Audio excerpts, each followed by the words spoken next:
welcome to this week's videos. This one is actually going to be super short. You alright, mate? This week's video is going to be super short actually. At least the first one this week. Might be another one later in the week, but it dawned on me the other day when I was out riding my bike that there were a couple of things I noticed on the London to Paris trip that was a sort of giveaway really, as to whether people were sort of super comfortable with their bike handling. Most people were super fine with signalling and moving things around and taking one hand or the other off the handlebars. That wasn't a major issue, but there were a couple of things that I really noticed that I guess comes naturally after years of riding in a group. First one is being able to drink. Sounds so silly saying it out loud now I say it, but first one, taking a drink out your drinks bottle without looking down at it. It sounds like such a small thing, but just not taking your eye off the rider in front, being able to take a drink. That goes for both hands really, being able to take it out and put it back in.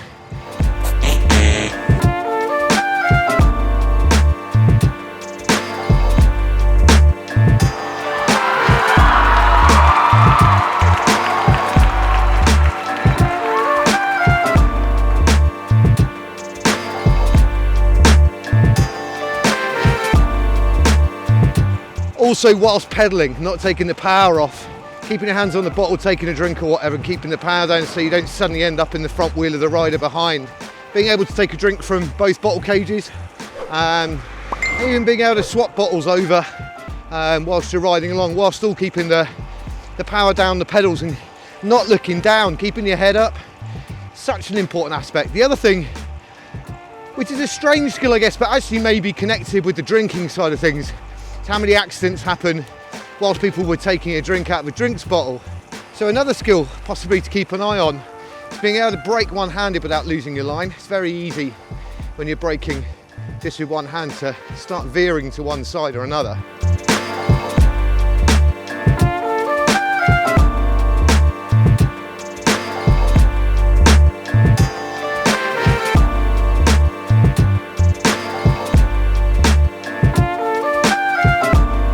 Combining the two things, both with your weaker hand and your stronger hand, or your most balanced side, and just keeping your head up, making sure you're able to slow down using one hand on the brake. Now obviously the bike's going to behave differently whether you're using your front brake this way around or whether you're using your rear brake on the left if you're in the UK and you're not Euro braked. So perhaps give that a go when you're out next.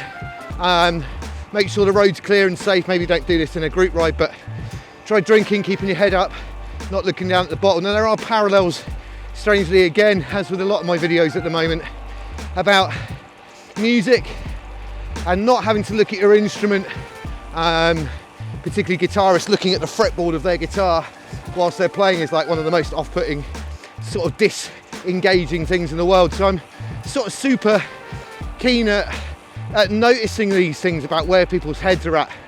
And if you're in the pool, if you are a triathlete, next time you're in the pool, you see how important it is about where your head position is and what you're doing. If you're looking down compared to looking up, next time you're at the pool, push yourself off the wall, streamline, but then tilt your head to one side and you'll find yourself veering off in one direction towards one of the lane ropes, even under the lane rope, and into the swimmers next door, head up breaststroking. I think it's super important this time of year, particularly when we're glued to the likes of Zwift and other indoor turbo trainers and things like that, where our bike handling does go out of the window a little bit. I'm no Mathieu van der Poel or Wout van Aert or Alaphilippe or any of those Sagan incredible bike handlers by any stretch of the imagination, but when you're grouped together with hundreds of other bike riders, some of them relatively experienced, you start to notice all these little tells, skill tells. And those are the ones that I notice the most. So in the winter months when you do get out on your bike, perhaps it's worth just topping up on some of these skills. I know Chris Opie on Instagram has been talking about these things a lot recently, which is cool. Talking about adding skills into your bike riding. Going to do a video very soon covering some real basic skills you can do in a car park with a pair of trainers and a bike. Whereas these may be just a little bit more advanced, but I don't really think they are. I think it's all just about keeping your head up, and keeping your awareness down the road and not where your tyres are reaching the tarmac. Anyway, short little video. Hope it makes some sort of sense. Stay safe out there. See you on the next video.